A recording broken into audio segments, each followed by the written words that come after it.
तो हर अच्छा, कुछ दूसरी ऐसा चीज़, काम कर रहा है ना हाँ, जो एक हमें चीज़- हमें एक चीज़- नुकसान कर रहा है। हाँ, अब एक चीज़ मैं और बताता हूँ, तो हमारे पास पूरा विकल्प है उनको ना भेजने का। ठीक है। तीसरा एक और विकल्प आता है, उसके अंदर है कि अगर आप डोमेस्टिक ट्रायल करें, तो डोमेस्टिक ट्रायल के लिए भी एक ऑप्शन है, लीगल ऑप्शन है, लेकिन डोमेस्टिक ट्रायल हमें सूट नहीं करता। कारण क्या है कि सबसे पहले तो सारे जो एविडेंसेस है वो तो वहाँ हैं। अच्छा, दूसरी चीज़ ये है कि ये जो ट्रायल है ये शैम ट्रायल है।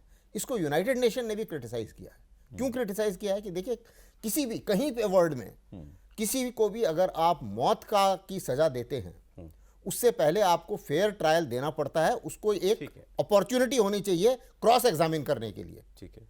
इन एब्सटेंशिया आप ये कभी किसी को दे नहीं सकते, क्योंकि क्रॉस एग्जामिन तो आप कर ही नहीं पाए ना किसी को।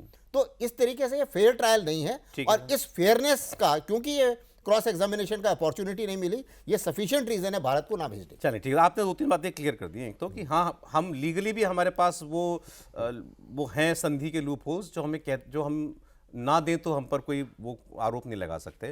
और दूसरा, भारत वेट एंड वॉच की पॉलिसी में है कि देखें वो आगे क्या कहते हैं। हम नई शेख हसीना अगर उनके हैंड ओवर करेंगे तो वो क्या करेंगे, फिर इलेक्शन। अच्छा, ये पहले तो ये सवाल चल रहा है सर, ये मोहम्मद यूनुस जो है वो इलेक्शन कराएगा भी कि नहीं कराएगा?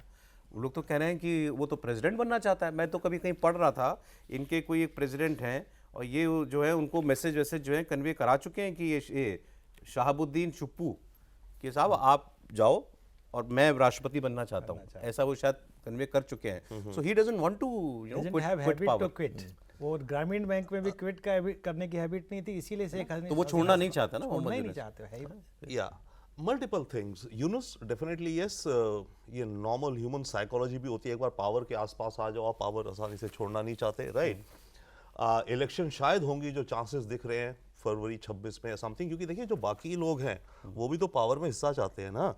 जो बीएनपी है, जो मेन ऑपोजिशन पार्टी थी अवामी लीग की, जमात है जो, ओके, और ये जो स्टूडेंट्स ने भी नई पार्टी अपनी बनाई है एनसीपी करके, I think national citizens party, वो लोग भी तो पावर के अंदर अपना स्टेक चाहते हैं, तो वो पुश करेंगे इलेक्शंस को। तो इलेक्शन शायद होंगी फरवरी, नहीं तो मार्च, नहीं तो अप्रैल, उस हिसाब से। 2-3 चीजें, पहले बात हो रही थी आइडेंटिटी की। यस, पहले होता था कि हम बंगाली हैं और फिर हम मुस्लिम हैं। अब जो भारद्वाज साहब बात कर रहे थे वो रिवर्स हो गया है कि हम मुस्लिम हैं एंड बंगाली हैं। बांग्लादेश के अंदर मेजॉरिटी अगर जो हमें दिख रहा है इस समय, वो तो यही दिख रहा है ना कि आइडेंटिटी उनकी ये बनती जा रही है कि हम प्राइमरली मुस्लिम, बिल्कुल, हम सॉफ्ट हों या रेडिकल हों बात अलग है, पर मुसलमान हैं एंड देन बंगाली हैं। इसमें एक चीज़ ऐड कर दूं आपकी बात में बस, कि ये जो इलेक्शन होने वाले हैं, इससे पहले वो जमाते इस्लामी ने वहाँ ये मांग रखी हुई है कि पहले आप एक रेफरेंडम कराइए ताकि हम बांग्लादेश को एक शरिया देश बना सकें। तो पहले वो ये चाहते हैं करना। श्योर, वो आगे वाले हैं, राइट, बट फिर भी उसी तरफ टिल्ट हो रहा है ना सारा ना। जहाँ तक बात रही आईसीटी की, एंड बाय द वे एक चीज़ है, शेख हसीना डेफिनेटली सेकुलर थी, हार्ड लाइन थी अगेंस्ट रेडिकल्स, बट ये अथॉरिटेरियन भी थी, डिक्टेटोरियल भी थी, राइट।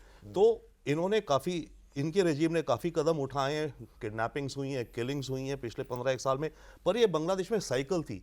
जब खालिदा जिया आई, उसने हसीना की पार्टी के लोगों को हाउंड किया, जब ये आई इन्होंने करा। भले ही वो प्रायोजित हो जो पिछले साल हुआ, कुछ भी उसके पीछे अमेरिका हो या कोई भी हो, लेकिन आपने एक कॉन्स्टिट्यूएंसी ऐसी खड़ी कर दी ना जो आपसे नाराज थी, इतनी नाराज थी आपसे। एब्सोल्युटली। और आईसीटी में एक और हुआ इनका प्रॉब्लम मेरे ख्याल से, लीगैलिटीज के 3 लोग अक्यूज थे, right. Sheikh Hasina, home minister, inspector general police, home minister भी यहाँ है ना। जो इंस्पेक्टर जनरल पुलिस था वो अप्रूवर बन गया, तो उसने जो भी दिया, एनीवे, तो वो तो आईसीटी का जो, बट एक चीज और क्लियर आपके दर्शकों के लिए, आईसीटी है केवल बांग्लादेश का इंटरनेशनल क्राइम्स ट्रिब्यूनल, दुनिया का आईसीसी हेग है, वो अलग है। ये आईसीटी केवल बांग्लादेश की एंटिटी है। बिल्कुल ठीक है। अच्छा, ऐसा नहीं है कि और देशों में ऐसा नहीं होता। अभी जो वहाँ हो रहा है, ये पाकिस्तान में इसके बहुत सारे पैरेलल मिलते हैं।